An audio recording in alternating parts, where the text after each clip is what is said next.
সম্মানিত ভাই ও বন্ধুরা, আজকের এই ভিডিওতে আমরা এমন একটি দোয়া সম্পর্কে আলোচনা করব যে দোয়াটি কোনো ব্যক্তি যদি আমল করে তাহলে মৃত্যুর পরেই সে জান্নাতে প্রবেশ করতে পারবে। সুবহানাল্লাহ। এই দোয়াটি সম্পর্কে হযরত আবু উমামা রাদিয়াল্লাহু তাআলা আনহু বর্ণনা করেন, রাসূলুল্লাহ সাল্লাল্লাহু আলাইহি ওয়াসাল্লাম ইরশাদ করেছেন, যে ব্যক্তি প্রত্যেক ফরজ নামাজের পর আয়াতুল কুরসি নিয়মিত পাঠ করে, সবসময় পাঠ করে, তার জন্য বেহেশতে প্রবেশের পথে একমাত্র মৃত্যু ছাড়া অন্য কোনো বাধা বা অন্তরে থাকে না। সুবহানাল্লাহ।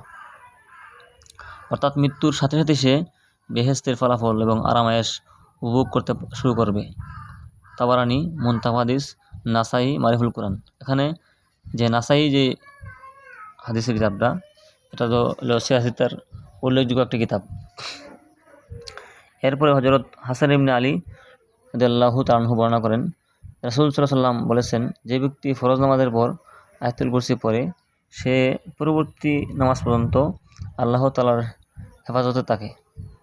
সুবহানাল্লাহ। এজন্য আমরা এই আয়াতুল কুরসিটা মুখস্থ করব এবং প্রত্যেক ফরজ নামাজের পরে পাঠ করব ইনশাআল্লাহ। তো যারা আয়াতুল কুরসি পারেন তো পারেন, যারা পারেন না এখান থেকে শিখে নেবেন। বিসমিল্লাহির রহমানির রহিম।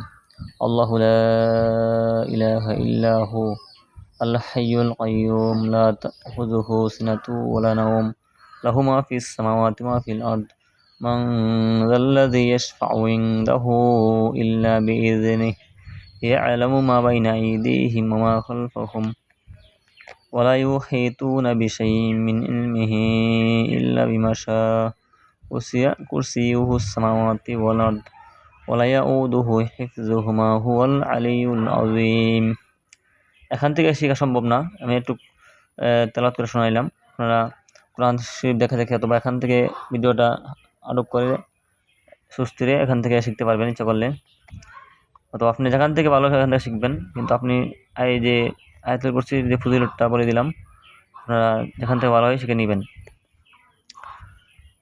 এরপর আয়াতুল কুরসি সম্পর্কে আরও আলোচনা আছে। যেমন কোনো ব্যক্তি যদি রাতে আয়াতুল কুরসি তেলাওয়াত করে ঘুমায় তাহলে সারা রাত পর্যন্ত শয়তান তাকে কোনো কুমন্ত্রণা দিতে পারবে না।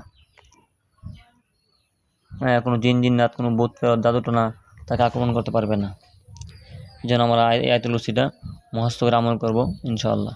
আল্লাহ রাব্বুল আমিন আমাদের সবাইকে আয়াতুল কুরসি মুখস্থ করে আমল করার তৌফিক দান করুক, আমিন। আসসালামু আলাইকুম ওয়া রাহমাতুল্লাহি ওয়া বারাকাতুহু।